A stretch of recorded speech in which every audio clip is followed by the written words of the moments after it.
वालेकुम वरहमतुल्लाहि वबरकातुहू। मुअज़्ज़ज़ नाज़रीन इकराम, आप लोग देख रहे हैं मेरा यूट्यूब और Facebook channel Abdul Haseeb official. मैं उम्मीद करता हूं कि आप सब लोग बखैरियत व आफ़ियत से होंगे, जिस जगह पर भी होंगे अपने अहले खाना समेत बिल्कुल महफूज होंगे। नाज़रीन इकराम, पाकिस्तान में जो 10 अप्रैल का दिन है ये बहुत ही ज़्यादा अहमियत रखता है, क्योंकि 10 अप्रैल का दिन वो दिन है जब 10 अप्रैल 2022 को इमरान खान की हुकूमत का तख्ता उलट कर एक PDM की हुकूमत यानी कि इम्पोर्टेड टोले को मुसल्लत किया गया था वोट ऑफ नो कॉन्फिडेंस के ज़रिए। दूसरी बात यह है कि 10 अप्रैल के दिन के हवाले से एक बिल पास किया गया है कि इस दिन को हम योम दस्तूर यानी कि गोल्डन जुबली इसलिए कहा जाता है कि 50 साल जो है वो सुप्रीम कोर्ट के हवाले से यानी कि 1973 का जो कानून है उसको पास किए हुए हो चुके हैं, यानी कि सुप्रीम कोर्ट के हवाले से। इसके बाद 10 अप्रैल के दिन के हवाले से देखें, इस दिन इम्पोर्टेड गवर्नमेंट जो है वो मुसल्लत हुई थी, तो उन्होंने इस अवाम के लिए यानी कि ये जो अवाम जो पहले ही बहुत ज़्यादा पस्त थी, जो बहुत ज़्यादा मुश्किलात के अंदर अपने दिन गुजार रही थी, उसके लिए क्या किया, यानी कि इस पाकिस्तानी कौम होने की हैसियत के हवाले से मैंने क्या खोया और क्या पाया। तो नाज़रीन इकराम, अगर हम लोग देखें उस वक़्त जब इम्पोर्टेड हुकूमत ने इस हुकूमत का तख्ता संभाला था, पाकिस्तान के ऊपर 42 अरब रुपए का कर्ज़ा था, लेकिन अब जो है वो कर्ज़ा बढ़कर यानी कि 12 अरब रुपए के इजाफे के साथ 54 अरब रुपए का हो चुका है। अगर देखा जाए तो उस वक़्त एक पाकिस्तानी के ऊपर 1,75,000 रुपये का कर्ज़ा था, लेकिन एक साल के अंदर एक पाकिस्तान के ऊपर 2,25,000 का कर्ज़ा हो चुका है। दूसरी बात अगर हम देखें पेट्रोल के हवाले से, जिस वक़्त ये हुकूमत आई थी उस वक़्त पेट्रोल की कीमत 150 रुपये, लेकिन अब जो पेट्रोल की कीमत 272 रुपये हो चुकी है। तीसरी चीज़ अगर हम देखें डीज़ल की कीमत की तरफ, उस वक़्त किसानों को रिलीफ मिला था, तो पाकिस्तान में डीज़ल की जो कीमत थी 145 रुपये थी, अब जो वो डीज़ल की कीमत 293 रुपये यानी कि 293 रुपीज़ हो चुकी है। अगर हम महंगाई के हवाले से देखें तो उस वक़्त 12% की शरह थी महंगाई की, लेकिन अब 30% यानी कि 30% पर पहुंच चुकी है। इसके साथ साथ अगर हम आटा, बिजली, हर चीज़ के हवाले से देखें तो 100% यानी कि 100% महंगाई में इजाफ़ा हुआ है। तो ये वो गवर्नमेंट है जो सिर्फ़ इसलिए इक़्तिदार में आई थी कि हम इमरान खान यानी कि जो नाअहल है, जो इस आवाम के ऊपर कोरोना के होने के बावजूद महंगाई के तूफ़ान तोड़ रहा है, हम इसको नाअहल करेंगे। नाअहल करके इस आवाम की बेहतरी के लिए हम लोग आएंगे, जो बार बार इस चीज़ की रट लगाए बैठे थे कि इमरान खान की जो हुकूमत है वो मज़ीद दिन रहेगी, इससे ज़्यादा वो ठहर नहीं सकती। लेकिन इस हुकूमत का जो सारे का सारा फोकस था वो किस चीज़ पर था? इस हुकूमत का जो फोकस था वो ये था कि वो शख्स जो मफरूर था उसके यानी कि मियाँ शहबाज शरीफ और मियाँ नवाज़ शरीफ, इनके ऊपर जो केसेस हैं इनको माफ़ करना। शहबाज शरीफ ने अपने केसेस को माफ़ करवाया और वज़ीर-ए-आज़म बन चुके।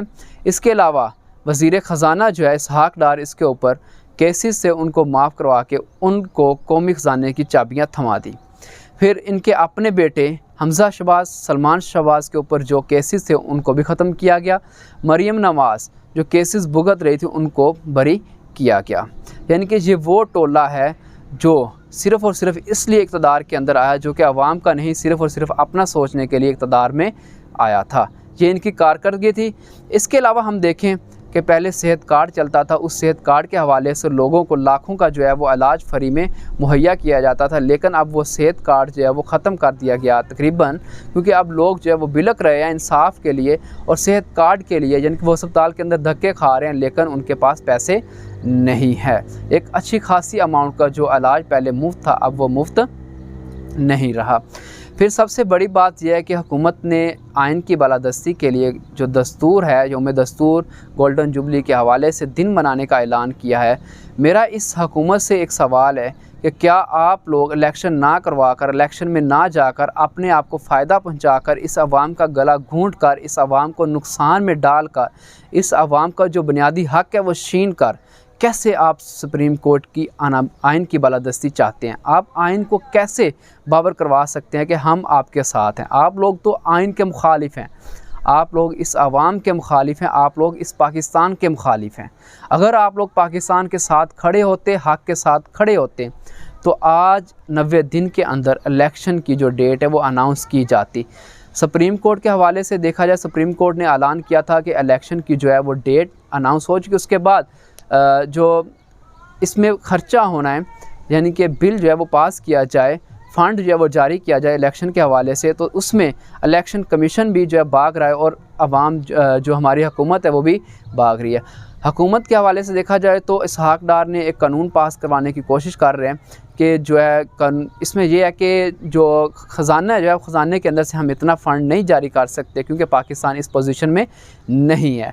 दूसरी तरफ तरमीम की जा रही है 57 और 58 एक्ट के अंदर, जिनका 2000 और 2017 का जो था, कि उसके मुताबिक जो इलेक्शन कमीशन है अगर उसने डेट अनाउंस कर दी है तो वो अपनी मर्ज़ी के मुताबिक डेट के अंदर तब्दीली भी कर सकता है। हालांकि इस तरह कभी भी नहीं होना चाहिए। अगर एक ट्रांसपेरेंट बिल्कुल ऐसा चीफ़ ऑफ इलेक्शन कमीशन आ जाता है जो सब के तरफ है, जिनके जानबदार नहीं गैर जानबदार है, वो भी ऐसा नहीं कर सकता। वो सिर्फ़ और सिर्फ तब ऐसा कर सकता है जब जंगो जदल का ज़माना हो, नेचुरल क्लाइमेट यानी कि एक आफत आ चुकी हो, उस वक़्त वो उसमें तब्दीली कर सकता है, अदरवाइज़ वो भी इसमें तब्दीली नहीं कर सकता। लेकिन ये पार्लियामेंट के ज़रिए ये कानून भी पास करवाने की कोशिश कर रहे हैं ताकि आइन जो है वो एक रद्द कर दिया जाए और पाकिस्तान की आवाम को जो उसका बेसिक मैंडेट है, जो हक़ है, वो उसको ना मिले।